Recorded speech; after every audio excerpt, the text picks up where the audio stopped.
Mark Twain said it best in his quote, "Whenever you find yourself on the side of the majority, it is time to pause and reflect." And these are just the craziest times. We talk about an impending recession, and it's like a foregone conclusion that'll happen. But what if it isn't? And what if we've actually already entered into a bull market? So let's just take a look at the possibility that we're already in a bull market moving forward. And before I talk about that and talking about strange times, you may have noticed that today, Dogecoin took a little bit of a pump. And the question is, why did Dogecoin go up so much? Well, there's a nice little tweet from Elon Musk as he was having a discussion with chairman at WSBC chairman. He said, "Is a new platform needed? Just buy Twitter and change the bird logo to a Doge." And that's what you'll see. If you go to Twitter right now, you'll see that the Dogecoin logo is up in the top upper left-hand corner instead of the normal Twitter logo. So does that mean that there's been new development as far as Dogecoin? Does that mean that it's been reevaluated or put into some kind of big business and is there for test transactions or just full transactions? No. In all honesty, nothing's happened. So what does that mean for the price? Well, the market cap's doing pretty good, and Dogecoin just went up 18% in 24 hours or 35% in 7 days. So these are strange times, and just be aware that just because something is pumping doesn't mean like it is the end-all, be-all. So to get to the point of today's story, it comes down to this. This is from Bitcoin Archive, and they said Bitcoin has just closed up for 3 months in a row. This has signaled the start of a new bull market 3 times without fail. And I thought about this. I took a look, and of course, yeah, it's right there. 3 months straight. It looks like things are moving in the right direction. And I thought to myself, well, let's define what a bull market is. And this is from the street. A bull market, as defined by different analysis or analysts, is a period in which stock prices on major indexes like the S&P 500 or the Dow Jones Industrial Average are rising. A time when the economy is growing, consumer confidence is high, and people are spending. An official bull market is a period when the S&P 500 increases at least 20% after 2 distinct declines of 20. So that got me thinking, what's the S&P 500 doing? Because it all kind of comes down to this. And we can see that the S&P 500 is actually doing pretty well for today, but that's not just what a bull run is. It's over a time period. So let's take a look at 5 days. Looking pretty good. And let's take a look at 1 month. All right, still pretty good. Let's take a look at 6 months. Still doing pretty darn good over the last 6 months. So if we go back here, the S&P 500, Dow Jones are rising. The next, that'll be the first criteria. The second criteria is the official bull market is a period when the S&P 500 increases at least 20% after 2 distinct declines of 20%. So for that, we'll have to go out a little bit more. Let's take a look at a year. So again, time frames, you can cherry pick and do whatever you want to. But if you take a look at the last year or so, April 4th, 2022, a year ago, you can see that we were at 45.82. And at the very bottom in June, just a couple of months later, roughly about 20%, 19, 20%, somewhere around there. That's the first one. August 16th, 43.05, and then to the base layer, 35.85. Now, that is not 20%. It's somewhere a little bit below that. But we are pretty darn close. So that might hit the first criteria. And the next question was this: a time when the economy is growing. Well, if we take a look over at Ben's site, this is why I like Ben's site, because he has it broken down into crypto, macro, and equity. So I steal as much stuff from him as I possibly can. It makes my job a heck of a lot easier. Everything's right here. So the real gross domestic product, RGDP, it's equal to the GDP that is adjusted for inflation. That's why I picked this one. RGDP is an inflation-adjusted monetary measure of the market value of all goods and services produced by labor and property in a specific time by certain countries. In this specific example, we're going to go with the United States.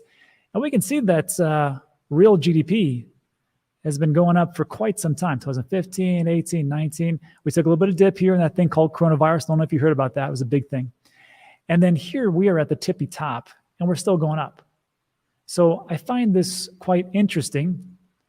Of course, it does only go to October. Well, we've seen a little bit of a growth. Now, the next part, it talks about this. Consumer confidence is high. So for this one, I took a look at the Michigan Consumer Sentiment Index. This refers to the overall attitude or feelings of consumers about the economy and their own financial well-being. And we can see that we're not as high as, say, in February 2000, which there was a lot of things going on then, or over here in 2004, or in the good old days of 2017 when things are going pretty well, or 2020. But we took quite a drop off not too far away, June 2022, like we just took a look at S&P 500. But where are we going? Well, the sentiment is actually going up quite a bit. As of February 23, the consumer sentiment 67. And then the last one is people spending. So for this one, I picked personal consumption expenditures. What is that? Personal consumption expenditures is the estimated total of consumer spendings, PCE, including how much is spent on durable goods, products that do not wear out quickly, and non-durable goods, products that typically last anywhere less than 3 years, as well as services. So everything you want to think about is what people are spending on. And again, we can see it here. We've got a straight up hockey stick until that time with coronavirus. Then a little bit of a downward slide in November 2020. Now here we are, June, July, February 23, again, still going up in a line. So if I take a look at this and I say, okay, well, that would define the bull market.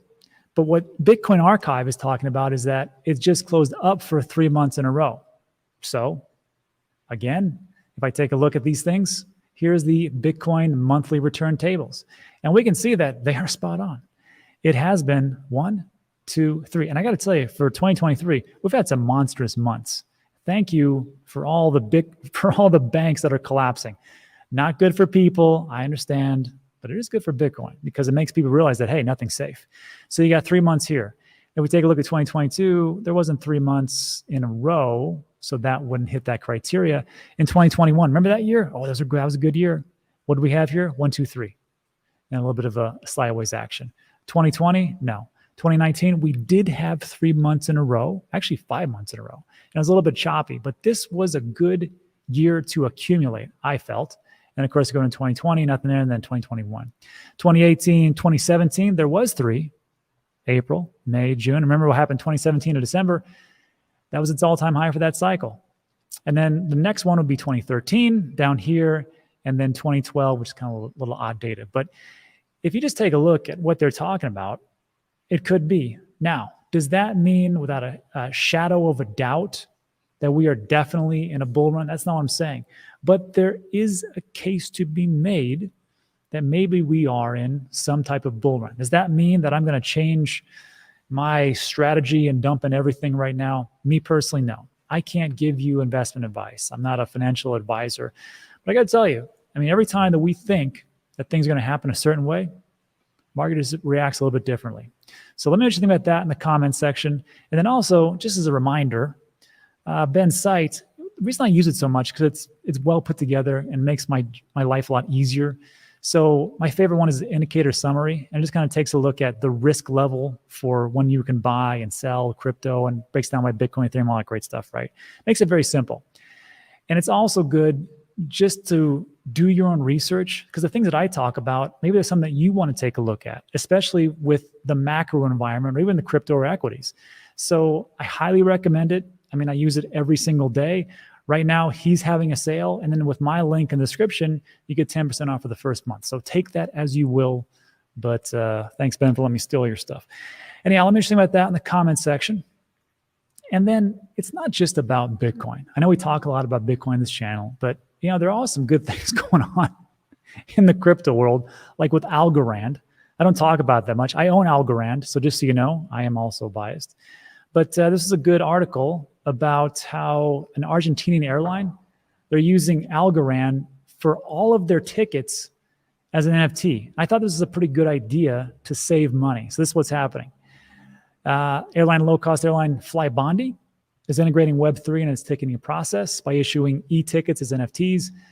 New integration announced Thursday is called Ticket 3.0. It's pretty good. It's a pretty good title. I like that one. The NFT ticket technology built on the Algorand blockchain allows passengers to change their name, transfer, or sell their NFT tickets independently. It offers more flexible experience, allows passengers to buy in advance without having to define their travel plans or who their travels will be, which is pretty cool because if you can't just go to like Southwest Airlines and just buy a ticket for some time in the future. You have to actually pick the days. In return, the airline is able to reduce customer service costs and increase its revenue from trading fees. Again, great way to do things, because if you're using the old rails, there's a lot of fees for that. MasterCard, Visa. Company does not charge a fee when users initially purchase a ticket, but it does receive a 2% transaction fee when trades are made on the secondary market. Again, if you go ahead and sell it and do whatever you want to do, and that's just a free market.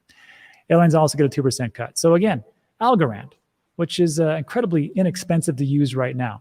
Does that mean it's going to be the next great thing? I don't know. That's why I've invested a little bit into it, but I've also done a little diversification for quite a bit of crypto. So there, Algorand might be a good one. And then lastly, just a second to last, I should say, to finish this up, Elizabeth Warren. So I just wanted to put this out there because we did a video recently about Elizabeth Warren. She's up for re-election in 2024. U.S. senators, they get to serve for 6 years and they're up for re-election. Her original one was 2012. So what she was basing her campaign on was an anti-crypto army. And then she sat down with Chuck Todd and she was talking about why she's so anti-crypto. This is a minute and 30 seconds. I want you to listen to it because there's some specific steps I would like to ask you to take. So just take a listen. With Bitcoin, there's no thing that backs it up. And that's what makes it different. It's just belief. You and I assess. You assess the value is going to go down. I assess it's going to go up, and therefore I buy. So it's more like this artwork. No, because at the end of the day, I can hang that thing on my wall. Right. And I can enjoy it, or I can throw darts at it. You could sell it for money. Sure you can. I mean, there are features about it that are the same, but it's not the same. And look, one of the things we have to remember about, there are a lot of things that come within this crypto world. So for example, we could be talking about, instead of Bitcoin, we could be talking about digital currency. Now that's something very different. I think that's different too. I buy that. I accept that. That's right, because that's a government-backed electronic transfer. And it can be denominated in dollars. It could be denominated in euros. It could be denominated in some new language that's made up. But that has something that backs it up. It has a government that says, if at the end of the day, there's a run on this stuff, everybody wants theirs out, the United States government promises there will be something to back it up. And that's what banks are about. There'll be somebody there to back it up. But with Bitcoin, that's not the case. And then, so yeah, that's what you're going to deal with. That's what you're going to deal with when you talk to people who maybe don't understand it too well. And before we really, pile on to Elizabeth Warren, I just think that, and I know people will say, Rob, you're so naive because you believe in the best of people. I do. I just think that she is just horribly misguided, because there's a big difference between what she's talking about and what Bitcoin actually does. So what I was going to ask you to do, if you could help me out, is there is a website, and it is called warren.senate.gov. There's a link in the description. Underneath here, it says, share your opinion. And what I'd like you to do is just to write to her and tell her why she is wrong on Bitcoin and digital assets. If you need help, good news, I've got something for you. There's this thing. It's called ChatGPT. It's very simple. I'll also link this in the description. And I just gave it a quote. I said, hey, Senator Elizabeth Warren states that Bitcoin and crypto is a fraud, used too much energy, only used by criminals. What can I send her? And it just spits out this beautiful way to say things. If you're struggling with trying to determine what it is that you want to really iron out the things, use ChatGPT. Also, I'd like you to put in your own experiences with crypto. But there was also one thing that I do like about ChatGPT is I can say, hey, give us a good counter argument, a really eloquent one for what Elizabeth Warren is saying. And she said that everything is backed up by the government, and it's so great. Well, in the last part here, I love this, how it spits it out. I'm going to start in reverse. And ChatGPT says, look, finally, the decentralized nature of Bitcoin means it's not subject to the control of any government or financial institution, which can be a desirable feature for those seeking a hedge against inflation or financial instability. I don't know about you, but that is potentially what is happening in America. And of course, it also spits out some really good stuff. Firstly, Bitcoin is a finite supply, which of course we have a money printer and we just print money here in the United States, America. Second, Bitcoin can be used as a medium of exchange. So it actually has a purpose and a unit of account, much like fiat. And third, like this one, the blockchain tech underlying Bitcoin has a range of applications beyond just currency. Further enhances value. For example, blockchain tech can be used for secure data storage, smart contracts, and DeFi. So if she wants to know these things, there's a great source you can use if you're a little bit stumbled. Just use ChatGPT. And finally, so we can get out of here, I just want to recommend a YouTube channel. It's David Lin, and he was a former anchor over at Kitco News. And he started up his own channel, and it's really great. And the most recent video he did, the stock that beat every recession in the last 40 years, I watch it, can't recommend it enough. I'll just give you a hint. The things that people buy in a recession are things that they need every day, the staples. And he talked about how one of the big things to buy, Walmart, as the stocks, gold, and I'll add in Bitcoin. So I'll link that video in the description. Go ahead and give him a follow and check him out. But that's it for today. So look, if you like today's video, give it a thumbs up, consider subscribing. Everything we talk about is very time sensitive, so it would behoove you to sign up and subscribe. But that's it for today. Thanks so much for stopping by. I appreciate you, and I'll see you in the next one.